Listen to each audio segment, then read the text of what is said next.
৭৫টি দেশে ২২০টি চলচ্চিত্র নিয়ে চলছে ২৩তম ঢাকা আন্তর্জাতিক চলচ্চিত্র উৎসব। নান্দনিক চলচ্চিত্র, মননশীল দর্শক, আলোকিত সমাজ, এই স্লোগানে উৎসবটির আয়োজন করেছে রেইনবো চলচ্চিত্র সংসদ। এছাড়াও বাংলাদেশ ও চায়নার কূটনৈতিক সম্পর্কের ৫০ বছর পূর্তি উপলক্ষে চীনা চলচ্চিত্রের পোস্টার প্রদর্শনীর উদ্বোধনও হয় প্রথম দিন। এবছর উৎসবে কান্ট্রি ফোকাস হিসেবে ছিল চায়না। দর্শক, আগামী ১৯ জানুয়ারি পর্দা নামবে ৯ দিনব্যাপী এই উৎসবের।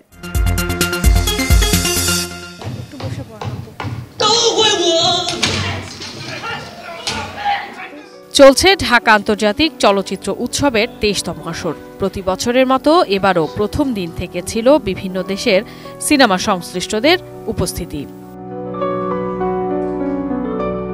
চলতি বছরের উৎসবে ৯টি বিভাগে দেখানো হচ্ছে ৭৫টি দেশের ২২০টি চলচ্চিত্র। এর মধ্যে বাংলাদেশের সিনেমা প্রদর্শিত হবে ৪৪টি। রাজধানীর ৬টি ভেন্যুতে দেখানো হবে এসব সিনেমা। এবারের উৎসবেও থাকছে মাস্টার ক্লাস ও উইমেন ফিল্মস মেকার কনফারেন্স। সাথে থাকবেন এবং উৎসবকে বড় করার জন্য যা কিছু করতে হয় সেই বিষয়ে তিনি আমাদেরকে সবসময় সহায়তা প্রদান করবেন।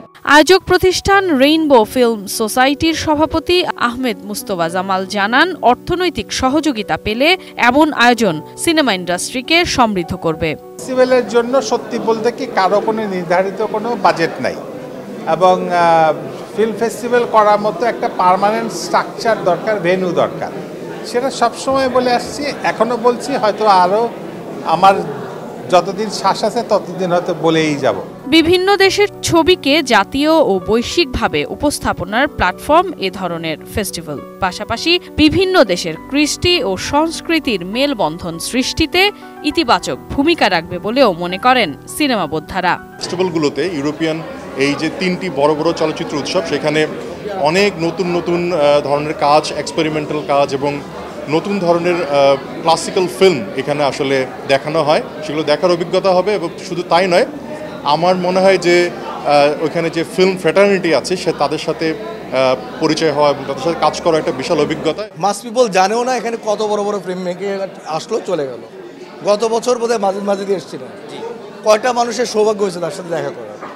তো এরকম এটা কোনো পরিবেশই হচ্ছে না, এইটাকে পরিবেশে পরিণত করতে হবে। নিজেদের কাজকে তুলে ধরার স্বার্থেই এ ধরনের আয়োজনে তারকা শিল্পীদের অংশগ্রহণের তাগিদ দেন এ অভিনেতা। ফেস্টিভ্যাল মানে হলো গিয়ে তারকারা যাবে, তারকারাই কিন্তু, কারণ ঝলমলটা তো তারকা ছাড়া তো আর অন্য কেউ তো এটাকে মানে আপনাকে মানুষের কাছে তো ওইভাবে করতে পারে না।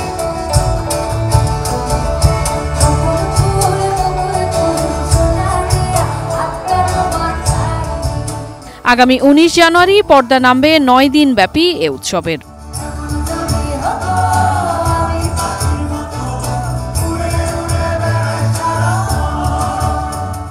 Sadia Nancy, ATN news, Dhaka.